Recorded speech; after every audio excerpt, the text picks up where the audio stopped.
pag-aaral po natin ay nagpapatuloy po sa serye ng isang talata sa pamumuhay Kristiyano na matatagpuan po mula sa sulat sa mga taga-Roma hanggang sa sulat ni Jude bago dumating yung Revelation. Okay, by the way, since ito'y Christian living, kailangan Christian ka na muna para may pamumuhay mo. Paano ka magiging Christian? Sasampalataya ka sa Panginoon Jesus. Naniniwala ka na ngayon na lang ang pag-ibig ng Diyos sa sangkatauhan. Kaya binigay niya ang kanyang buntong na anak. Upang sino sa kanya sumampalataya ay hindi mapahama, kundi may buhay na walang hanggan. Pero inyo po, no, kahit na po pinili ng tao na suwayin ng Diyos, pinili ng tao na magkasala, minahal pa rin po tayo ng Panginoon. No? Siya na nasa langit, pinili niya na magkatawang tao para yung pagbabayad ng ating kasalanan, mayroong dugo na mabubuhos. Kasi wala pong kapatawaran ng kasalanan kung walang pagbububo ng dugo eh. Kaya yung ating Diyos na Espiritu ay kinailangan magkatawang tao para matubos tayo, para mabayaran yung ating mga kasalanan. Kaya po yung mga tao na nagsasabi, okay na ako, basta magpakabait lang ako, maliligtas ako, makakarating ako sa langit. No! Hindi po. Kung kaya naman po ng tao, bakit bumaba pa ang Panginoong Jesus? Ba't kinakailangan pa niya magkatawang tao at ipako sa krus kung kaya naman pala natin? Di po ba? Gayon po ang pag-ibig ng Diyos. Kaya kahit na hindi tayo kaibig-ibig, siya na po ang gumawa ng paraan sa problemang hindi natin kayang solusyonan. Hindi natin kayang tulungan ng ating sarili, hindi natin kayang tulungan ng ating mga kapwa, hindi natin kayang tulungan ng ating pamilya. Isa lang po ang tanging daan. Walang iba kundi ang ating Panginoon Jesus. Kaya sa kanyang pagkakatawang tao, ibinigay niya ang kanyang buhay, tinanggap niya ang hirap, pangbubugbog, panghahamak, pangyuyura sa kanya. Dinuraan, sinuntok, sinipa, minura. Anak ng Diyos ito. Pero tinanggap niya lahat yan. Alang-alang sa ating lahat. Alang-alang sa mga makasalanan.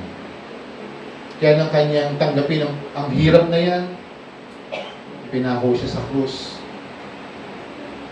Yung galit, yung puot ng Ama sa kasalanan. Imbis na sa bawat isa sa atin, ibinuhos sa kanyang anak. Kaya ang Panginoong Hesus, binigay niya ang kanyang buhay para sa atin. Sa kanyang kamatayan, siya inilibing. At dahil siya ay anak ng Diyos, gaya pa ng mga nakatala sa unang bahagi ng Biblia, siya hindi mananatiling patay. Siya ay muling mabubuhay sa ikatlong araw. At dahil ito ang ginawa ng Panginoong Hesus, ito ang katotohanan ng salita ng Diyos na pinaniniwalaan, pinanghahawakan at sinasampalatayanan natin.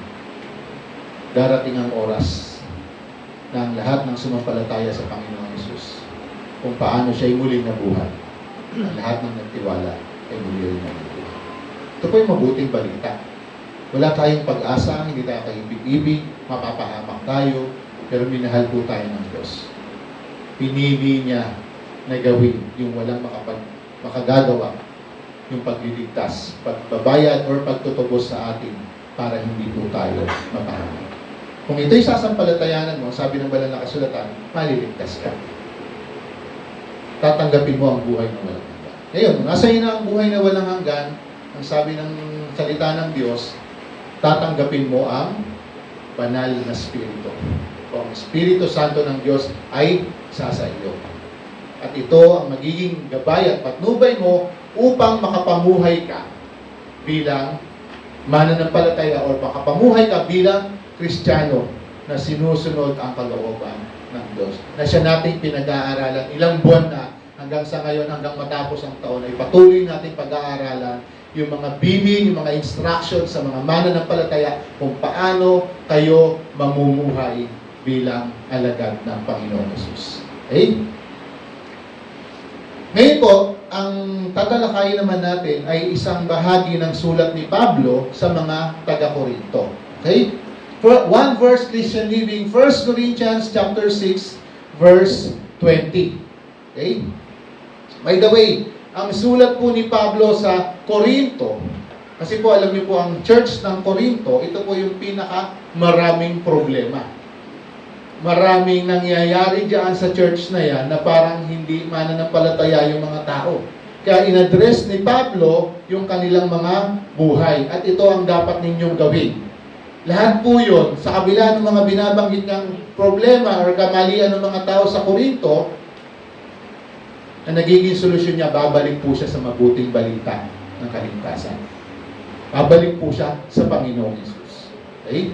At isa po sa dinil niya na problema na dito sa 1 Corinthians chapter 6, ang sabi niya, o ang instruction niya sa mga kapatiran. Okay, 1 Corinthians chapter 6, verse 20, sapagkat binili na kayo sa isang halaga, kaya't gamitin ninyo ang inyong katawan upang maparangalan ang Diyos. Okay. Sa mga kapatiran po doon sa Korinto, kaya po nagbilin si Pablo ng ganito dahil akala nila meron silang kalayaan na gawin kung ano yung gusto nila sa kanilang katawan.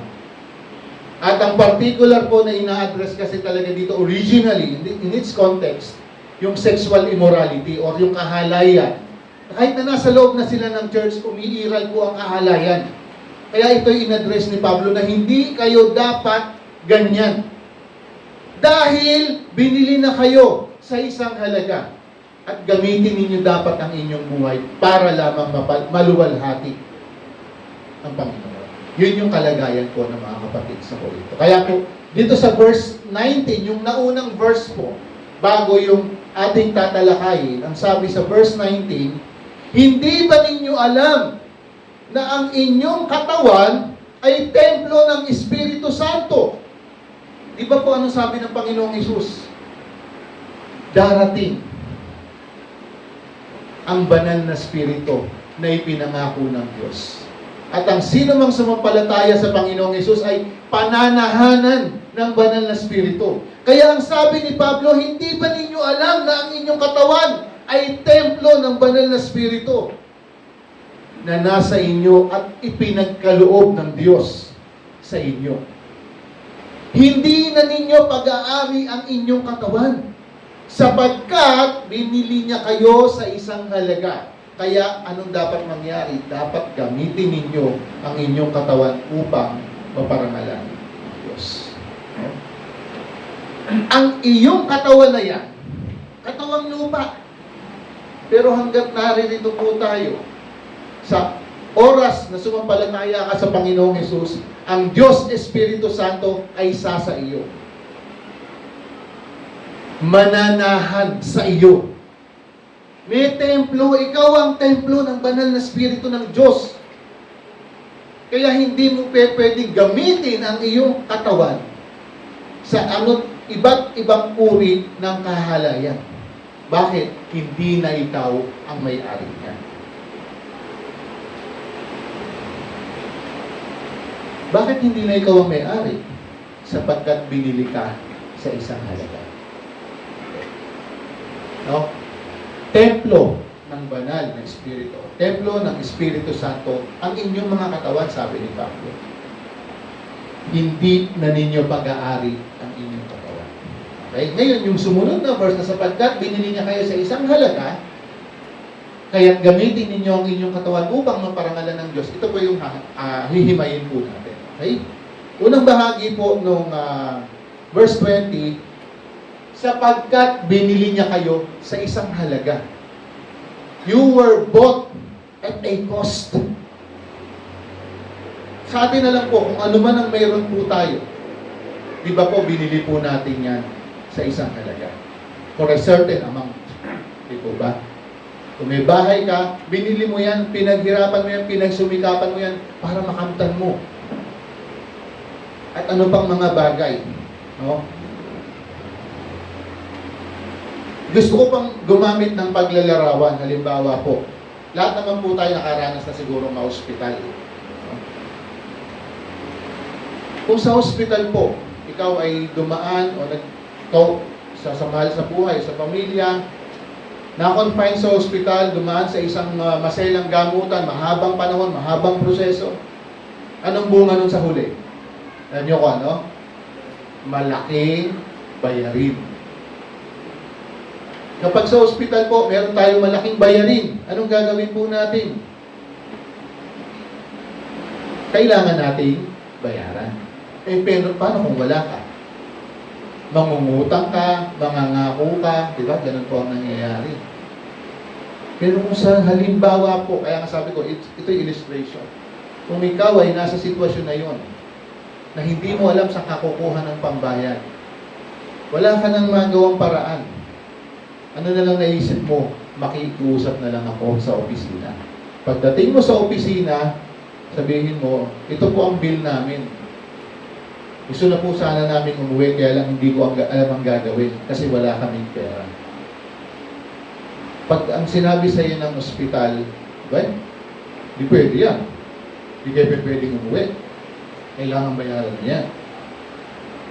Siyempre, malungkot, diba?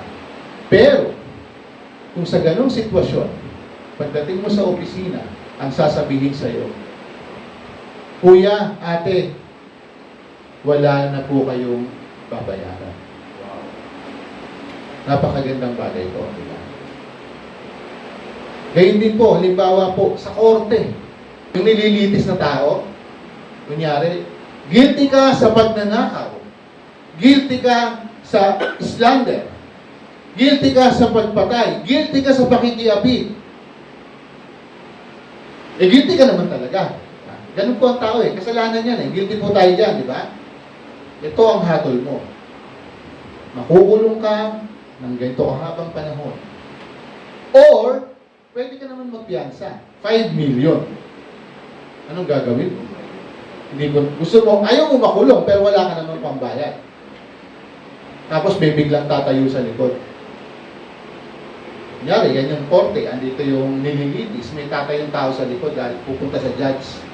Judge, ako na po ang magbabayad ng kailangan niyang bayaran.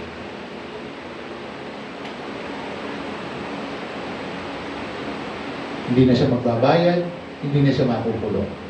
Isang bata daw na gumawa ng isang bangka. Bangkang kahoy, maliit lang. At siya ay talagang mahal na mahal niya to dahil sariling gawa niya, talagang gustong-gusto niya itong bangka niya ito. Minsan ay naglaro siya sa ilog at pinaagos niya yung bangka. Siyempre, masaya siya dahil serve its purpose nagamit ng laruan sa ilog yung kanyang bangka. Kaya lang, walang ano-ano, biglang lumakas yung agos ng tubig. At hindi niya na nahabol. Bata lang siya. Hindi niya na nahabol hanggang sa natangay na doon sa kahabaan ng ilog. Uwi siya, malungkot kasi nawala yung kanyang pag-aari, yung kanyang pinaghirapan. Ngayon, minsan sabi, naglalakad daw siya sa plaza. At nakita niya ang isang tindahan ng laruan. Naka-display yung kanyang ginawang bangka. Ang sabi, akin to Ginawa ko to kumatok siya. Akin po yung bangka na yan kukunin ko na po sana. Ano sabi nung nagtitinda? Bayaran. Uwi siya malungkot. Ano ginawa niya? Gawa siya ng paraan, nagtabi siya ng pera, nag-ipon siya, sa kanya binalikan yung kanyang laruan. Para muling maging kanya.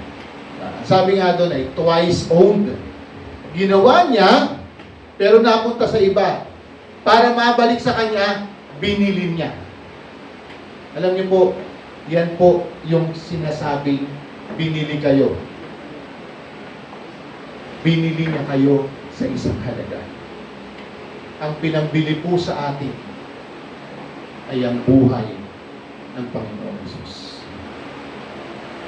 Ang sabi sa sulat ni Pedro, chapter 1, verse 18 and 19. Alam ninyo kung ano ang pinantubos sa inyo sa walang kakuluhang pamumuhay na inyong minana sa inyong mga magulang. At ang ipinantubos sa inyo hindi mga bagay na nasisira o nauubos tulad ng ginto o pilak, kundi sa pamamagitan ng mahalagang dugo ni Kristo, siya ang korderong walang batik at kapintasan. Amen. Ang sabi naman sa Mateo 20:28, sapagkat maging ang anak ng tao ay naparito hindi upang paglingkuran, kundi upang maglingkod at ialay ang kanyang buhay sa ikatutubos ng marami. So napakalinaw po, napakasimple po nung ibig sabihin na kayo ay binili sa isang halaga.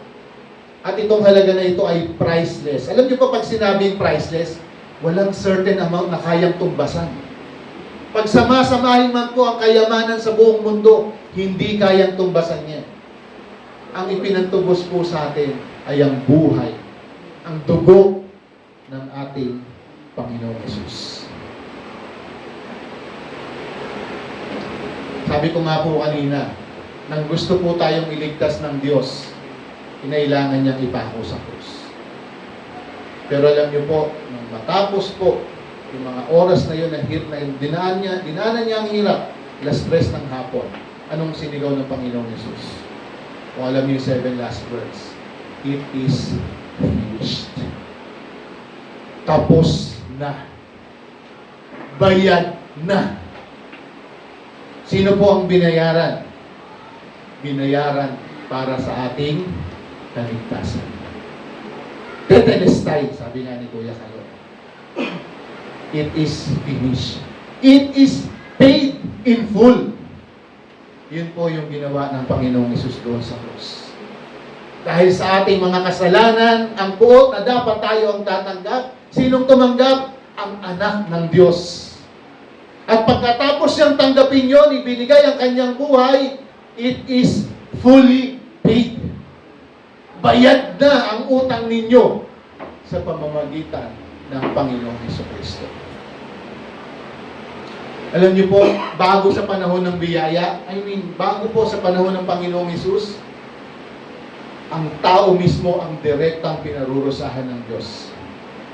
Sa Old Testament, sa panahon ni Noe, na ang lahat ay walang inisip, walang gustong gawin, kundi kasamaan at kasalanan. Anong ginawa ng Diyos? Ginunaw ang mundo sa pamamagitan ng baha. Sinong naligtas? Si Noe na matuwid at ang kanyang pamilya. Gayon din sa Sodom at Gomora.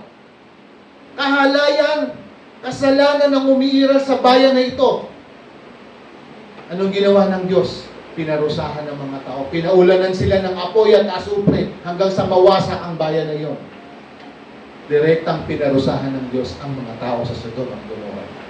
Pero sa biyaya ng Panginoong Hesus, sakop tayo na hindi na tayo ang tatanggap ng puot ng Diyos dahil sa ating kasalanan. Tinanggap na po ng Panginoong Hesus yung puot na yun. At pagkatapos, sinabi niya, it is finished. Bayad na po. Gayon po ang nangyari. Sa kagandahang loob ng Diyos, tinubos po tayo sa isang halaga na walang katumbas. Ang buhay ng Panginoong Hesus, ang kanyang mahalagang dugo, na walang kapintasan, walang bahi para sa ating kaligtasan. Sabi sa Hebreo 10:10, dahil sinunod niya ang kalooban ng Diyos, tayo ay ginawang banal ni Kristo. Tayo ay ginawang banal ni Hesukristo sa pamamagitan ng minsanan at sapat na paghahandog ng kanyang sarili. Saan po nangyari? Doon sa krus. Once and for all. And it was enough.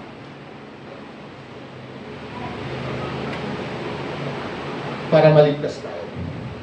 Galatians chapter 1 verse 4. Inialay ni Hesukristo ang kanyang sarili dahil sa ating kasalanan, ayon sa kalooban ng ating Diyos Ama, upang mahango tayo sa kasamaang nagahari ngayon sa sanlibutan ito. Ibinukod na po tayo. Set us apart. Iniaalis na po tayo sa kasamaang nagahari ngayon sa mundo na ito. Kaya sabi ko kanina, anong sabi ni Pablo? Hindi na yan dapat ang inyong buhay. Dahil pinili na kayo. Anong purpose dapat ng buhay nyo ngayon? To glorify God. Next, yung second half po ng verse 20, una, sapagkat binili niya kayo sa isang halaga. Ito naman po, ano yung dapat, ano yung mangyayari dapat, ano yung kailangan gawin. Kaya't gamitin ninyo ang inyong katawan upang maparangalan ang Diyos. Wala po tayong paggagamitan ng ating katawan, kundi upang maparangalan lamang ang Diyos. Di ba kay kamakailan lang, naging topic po natin. Whether you drink or eat, kumain ka man o uminom, gawin mo ito para saan? Para sa kaluwalhatian ng Diyos. Ngayon, na sinasabi ni Pablo sa mga kapatid sa Korinto, gamitin ninyo ang inyong buhay o ang inyong katawan upang maparangalan ang Diyos. Sabi po ni Pablo sa sulat niya sa mga taga-Efeso, chapter 2, verse 10, pagkatapos ihayag doon ang patungkol sa biyaya, sabi niya, sapagkat tayo'y nilalang ng Diyos, nilikha sa pamamagitan ni Kristo Jesus upang iukol natin ang ating buhay sa paggawa ng mabuti. Iyan ang layuning pinili ng Diyos para sa atin noong una pa man. So, nung nilikha po tayo ng Diyos, ang layunin niya, ang dapat na ginagawa natin ay mabuti. Kaya lang po pumasok ang kasalanan. Pero hindi niya hinayaan ganun. Gumawa siya ng paraan para sa atin. Ano ang pagkakatawang tao ng Panginoong Hesus para tayo iligtas. Okay? Ito ang kanyang layunin para sa ating buhay ay ang paggawa ng mabuti. Noong una pa man, yan na po ang layunin ng Diyos. Okay? Kaya lang nga, medyo na-derail yung kanyang layunin dahil pinili ng taong magkasala. Okay? Next, 1 Corinthians chapter 7, verse 22. Ang isang alipin noong tawagin ng Panginoon ay malaya na dahil sa Panginoon. Gayon din naman, ang taong malaya nang siya'y tawagin ni Kristo ay naging alipin ni Kristo. Wala pong problema kung maging alipin tayo. Pero kung ang aalipin po sa atin ay ang Diyos, tuloy lang, magpaalipin po tayo. Dahil yan ang karapat-dapat. Yung pagpapaalipin na yon, hindi po yung iniisip nating pangit na pagkaalipin. Pagkaalipin, pagsunod sa kalooban ng Diyos. Naralan niyo po yung pinag-aralan natin nung isang linggo? Sinabi ni Kuya A, yung pagsunod sa kalooban niya at pagpapatuloy na paglilingkod, ito yung pagka-alipin. Alipin kanino? Ni Kristo. Dahil yan ang iyong dapat gawin sa iyong buhay para maparangalan ang Diyos. Okay?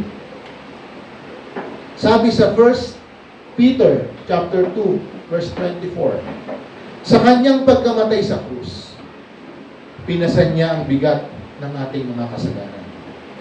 Upang tayo'y, mamatay na sa kasalanan. So kung patay ka na sa kasalanan, hindi ka na dapat gumagawa ng kasalanan. Yun yung gusto niya mangyari. Yun yung kanyang instruction. Sinasabi ni Pedro sa mga mananampalataya. Upang mamatay na kayo sa kasalanan at mamumuhay naman ayon sa kalooban ng Diyos. Ito po yung dapat at kailangan na ginagawa ng isang mananampalataya ng Panginoon Hesus. Hindi niya kalooban na yung kanyang tinubos ay gagamitin sa kahalayan. Hindi niya kalooban na yung kanyang tinubos ay gagamitin sa kasamaan. Na magiging bubunga din ng kasamaan sa iba pang mga tao. Kundi ang kalooban ng Diyos na tayong mga tinubos ay ipagamit natin yung ating mga buhay para sa isang layunin. For the sole purpose of glorifying God through our life, through our body. Dahil yan po ang dapat, yan ang kalugod-lugod na dapat gawin ng tao sa kanyang pagsunod. Hindi po dahil gusto mo lang makarating sa langit. Hindi po dahil gusto mo lang hindi ka mapunta sa impyerno, kaya kakikilala sa Panginoon. Hindi. Yan po talaga ang layunin ng likhain po ng Diyos ang tao upang siya ay sambahin. The chief end of man is to worship God. At dahil nga pinili ng tao magkasala, no solution available, there's only one, Jesus Christ. Amen. The way, the truth, and the life. Siya lamang ang daan, paraan, para ang tao ay makarating sa amin. Salamat po sa Panginoon sa instruction sa atin na ito sa talata chapter 6 verse 20 ng sulat ni Pablo sa mga taga-Korinto. Binili na kayo sa isang halaga. Kaya't gamitin ninyo ang inyong katawan upang maparangalan ng Diyos. Manalangin po tayo.